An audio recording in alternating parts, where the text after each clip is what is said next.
Hello, আসসালামু আলাইকুম। আমি শাওন জার্মানি থেকে ওয়েলকাম করছি আমার ইউটিউব চ্যানেলে শামসু চিরমিজিতে।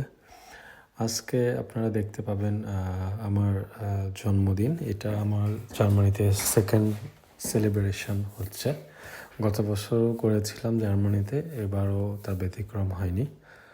তবে এবার একটু ভিন্ন আঙ্গিকে আমার ফ্ল্যাটমেট যারা আছেন ওনারা আর আমার বাংলাদেশি কয়েকজন আছে যাদেরকে আমি বলেছিলাম, যাদের সঙ্গে সবসময় আসলে খাওয়া দাওয়া বা জন্মদিনের উদযাপনগুলো করা হয়ে থাকতো। গতবারও করেছিলাম। তা আশা করছি যে ভিডিওটা ভালো লাগবে, আপনাদের মজা লাগবে ইনশাল্লাহ। তা ওরা আসছে কেক নিয়ে, আমি বলেছিলাম। তা ওরা আমার যারা ফ্ল্যাটমেট ওরা জোর করে বলেছে ওরাই নিয়ে আসবে, ওরা নিয়ে এসছে। আর বাকিরা যারা বাংলাদেশে ছিল ওদেরকে বলেছিলাম, ওরা অবশ্যই আমাদের ফ্ল্যাটে থাকে, আমার ফ্ল্যাটে থাকে না। ওরা কেউ নিচে বা উপরের দিকে থাকে। ওরা আবার নিয়ে আসছে আরেকটা কেক। তো দুইটা কেক মজাই হয়েছে অনেক। সব কিছু মিলে খাওয়া দাওয়া হলো, একটু মজা টজা করা হলো, গল্প গুজব। আমি তো নর্মালি কেউ কারো বাসায় যাওয়া হয় না, কিন্তু কোনো অকেশন বা কোনো কিছু থাকলে আমরা গিয়ে গল্প গুজব করে থাকি।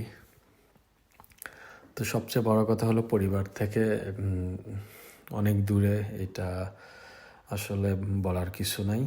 আমি আমার পরিবারকে তো সবসময় মিস করি, আজও তার ব্যতিক্রম হয়নি। মনে হচ্ছিল যে যদি আমার মেয়ে বা আমার ওয়াইফ বা আমার বাবা মা ভাই বোন যারা আছেন বাংলাদেশে তারা যদি আমার সঙ্গে থাকতো তাহলে হয়তো এই আনন্দটা অনেকাংশে আরও বৃদ্ধি পেত।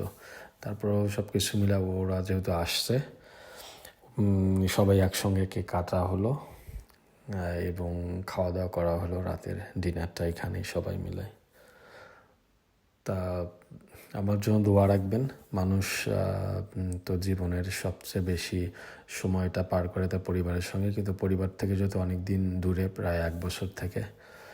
একবার গিয়েছিলাম বাংলাদেশে, মাত্র 10 দিনের মতো থেকেছি, কিন্তু তারপরও বারবার মনে হয় যে পরিবারকে তাড়াতাড়ি আসুক জার্মানিতে। সবাই আমার ওয়াইফ আমার মেয়ের জন্য দোয়া রাখবেন, তাড়াতাড়ি যেন ওনারা আসতে পারে। আর সবচেয়ে বড় কথা হলো যারা বিবাহিত তাদের জীবনটা তো একটু আলাদা মতো হয়ে থাকে, তাদের আবার যাদের বাচ্চা কাচ্চা হয়েছে বা ছেলে মেয়ে হয়েছে তাদের জীবনটাও একটু আলাদা। তা আমার যত মেয়ে আছে সবসময় মনে হয় যে আমার মেয়ে আমার সঙ্গে থাক, ঘোরাফেরা করি, অনেক মজা করি। সব কিছু যখনই কিছু মনে হয় যে মজার বিষয় কোনো কিছু, আমার মেয়ে বউকে আমি বেশি মিস করি, আমার ভাই বোনদেরকেই বেশি মিস করি, আমার বাবা মাকেই বেশি মিস করি।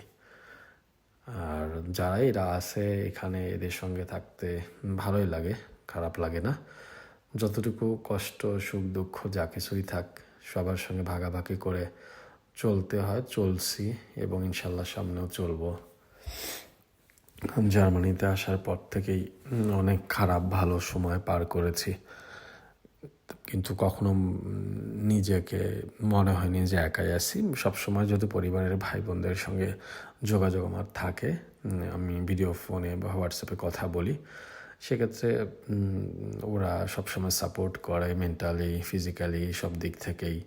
কীভাবে চললে আমি ভালো থাকবো, কোন বিষয়গুলোকে গুরুত্ব দেওয়া উচিত, কোনগুলোকে গুরুত্ব দেওয়া উচিত না, বাদ দেওয়া ওমিট করা উচিত, সেভাবেই চলছি।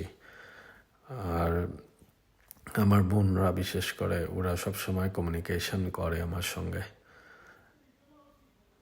তা এই জন্মদিনটা একটু আলাদা মতো হয়েছে। আমরা রাত্রেই কেক কেটে উদযাপন করে সবাই খাওয়া দাওয়া করে গল্পগুজব করে হাসাহাসি করে মজা করে সবাই যার যার জায়গায় চলে গেল। তা আমি ভাবছি যে আপনাদের সঙ্গে যদি এই ভিডিওটা একটু শেয়ার করি তাহলে মজাটা হয়তো আরও অনেকাংশে বেড়ে যাবে। তা আমার জন্য দোয়া রাখবেন। আর আমার চ্যানেলকে যদি সাবস্ক্রাইব করে না থাকেন তাহলে এখনই করে ফেলুন, নোটিফিকেশান বেলটা বাজিয়ে দিন যেন আমি ভিডিও আপলোড করার সাথে সাথে আপনারা পেয়ে যান। আর আমরা যারা জার্মানিতে থাকি তাদের জন্য সবার জন্য দোয়া রাখবেন। যারা বাংলাদেশ থেকে এসেছি বা অন্য দেশ যে কোনো দেশ থেকে এসে তাদের জন্য দোয়া রাখবেন। আর এতটুকু, আসসালামু আলাইকুম, আল্লাহ হাফিজ।